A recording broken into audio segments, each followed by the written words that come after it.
In an article published by the World Population Review titled Number of Registered Voters by State in 2020 states that 63% of Indiana's population is registered to vote for this upcoming election, which is more than 3 million people. Hello everyone, I'm Nick Frederick and I'm here today to talk to you about the voting process. Since the 2020 presidential election is around the corner and in November, and this will be my first time voting as well as some of you, I have taken action into my hands to research further into it because I feel like I'm too unaware of the basics. Since the summer, with all the political debates starting to rise, I've started to routinely watch the news and been recently watching the debates just to further my knowledge on everything. Today, I'm here to inform you about the voting process, which consists of researching the candidates, registering to vote, knowing when and where to vote, and knowing what you need to bring when you go voting. So if you're interested in voting in the future, it is best to always identify all the candidates and research a little bit about them. So to identify and get recognized with these candidates, all it takes is a little ambition. You can go online, look them up there, and find out more about what they do.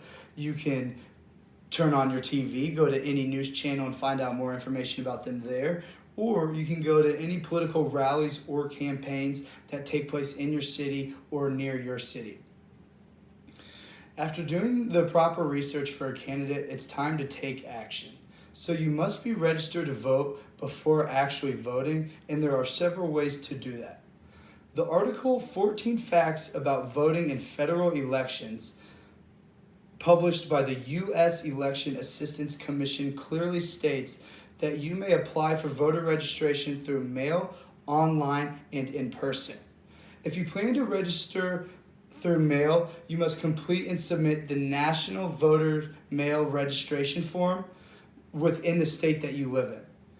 If you plan to register through person, you can go to a BMV, you can go to any public facility that your state has designated, or you can go to any state or local election office that is near you. And if you plan to register online, you must contact your state or local election office and see if that option is available in your state, because the states do differ from each other. After the registration process, it is now time to know when and where you can vote. So most voters think that you can vote anywhere and anytime, but don't be fooled because that is not the case. So after completing your registration, whatever address you put down, you will be assigned polling places near where you live. But if you live in a state where there are no polling places, then there are ballot drop-offs available to you. According to vote.org, in an article titled Early Voting by State, it describes that it's best to double check with your state to see if there's been any recent changes to early voting within that state. And if your state does not allow early voting, then you can go and vote on November 3rd, 2020, which is the election day. So after you know when and where you can vote, now it is time that you know what you bring when you go voting. So when you go voting, the polling places need valid identification and proof. So any proof that qualifies for that is a current and valid photo ID, a utility bill, a bank statement, or you can use a paycheck from work to show proof of your identification.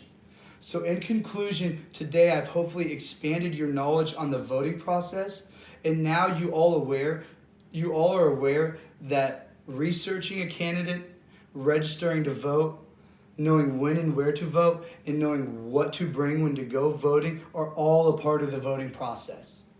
So I ask all of you today that who is registered to vote and who plans on voting this election.